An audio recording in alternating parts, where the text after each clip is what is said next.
To begin, determine the drain location and remove subfloor between the joist bay.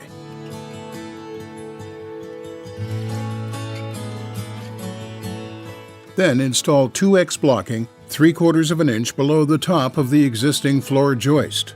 Next, lay a bead of adhesive on the blocking. Then install 3/4 inch OSB on top of the blocking and fasten in place.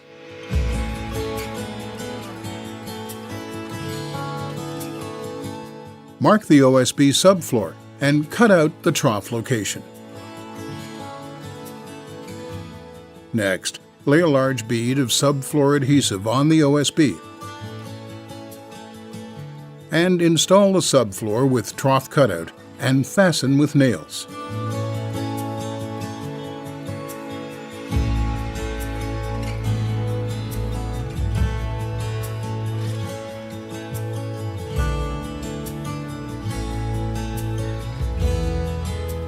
Begin by measuring the shower pan area behind the floor cutout. Then dry fit the slope panels.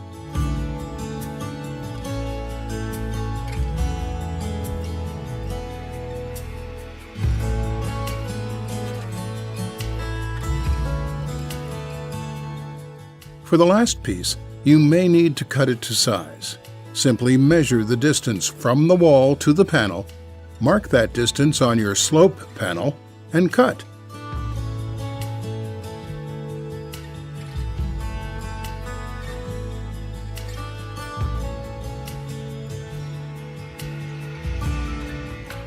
Next, remove the dry fit panels, and using a 1/4 inch by 3/8 inch square notch trowel, spread a layer of thin set over the shower pan area.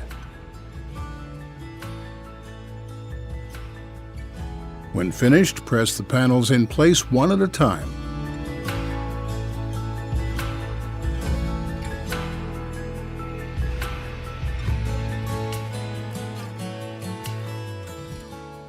Walk on them to press them down.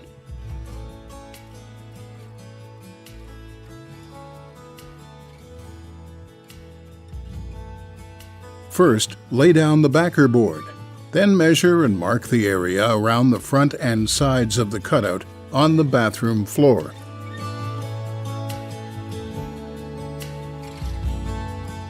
Use the drain body as a guide.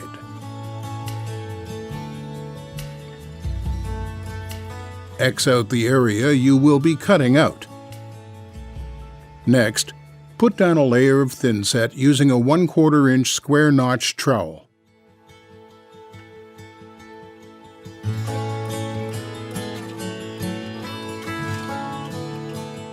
Then, place the cut backer board down and secure with manufacturer recommended fasteners.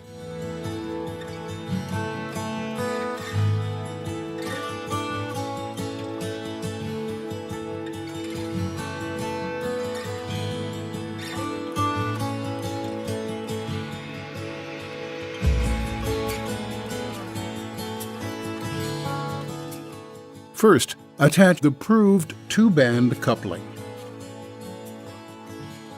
Next, apply thinset in trough recess.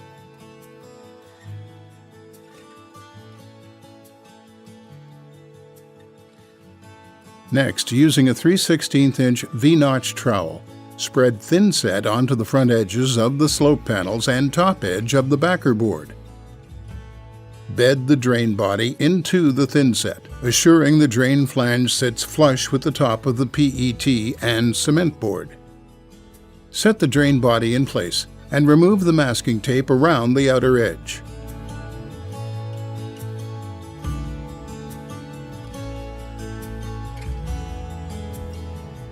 Remove any excess adhesive.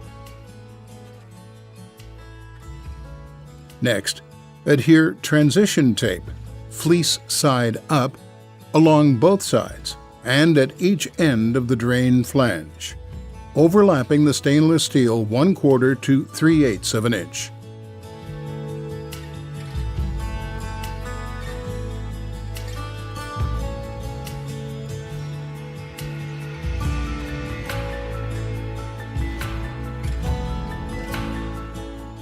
First, cut out the appropriate amount of reinforcement fabric for vertical and horizontal wall transitions.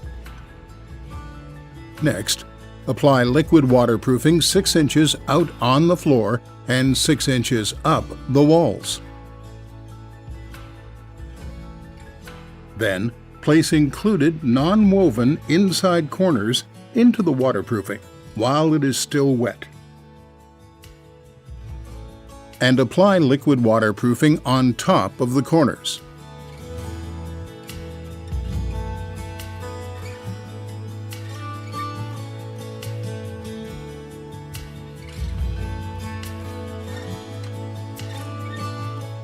Then, set your pre-cut strip of reinforcement fabric in place and apply liquid waterproofing .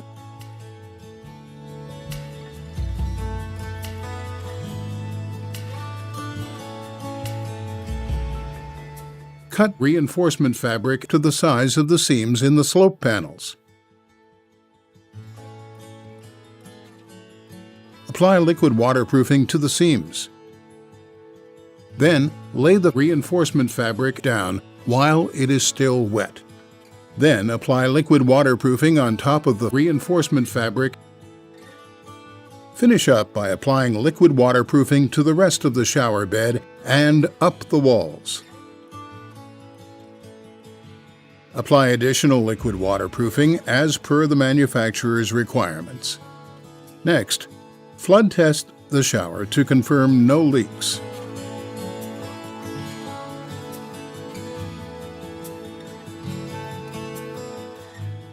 First, measure the distance between the walls and ends of the trough. Then, cut the extensions to the correct length.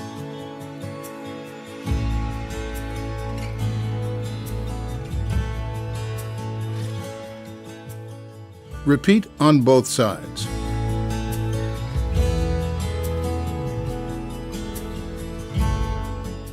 Turn the extensions over and put a strip of transition tape on the bottom of each. Next, using a 3/16" V-notch trowel, place thin set under the extension locations. Then, set them in place.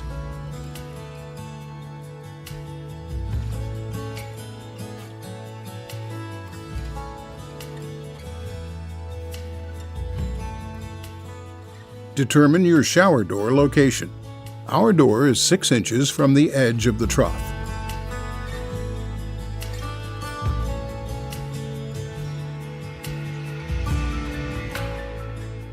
Apply a bead of sealant just outside of the 6-inch mark and 4 inches up the wall.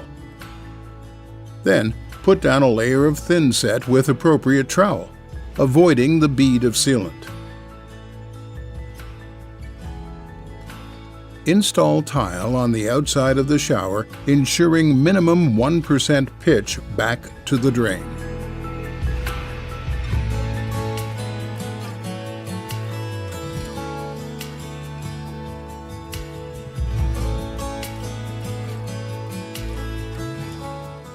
After your tiles have been set in place, cut the liquid waterproofing on the inside of the drain.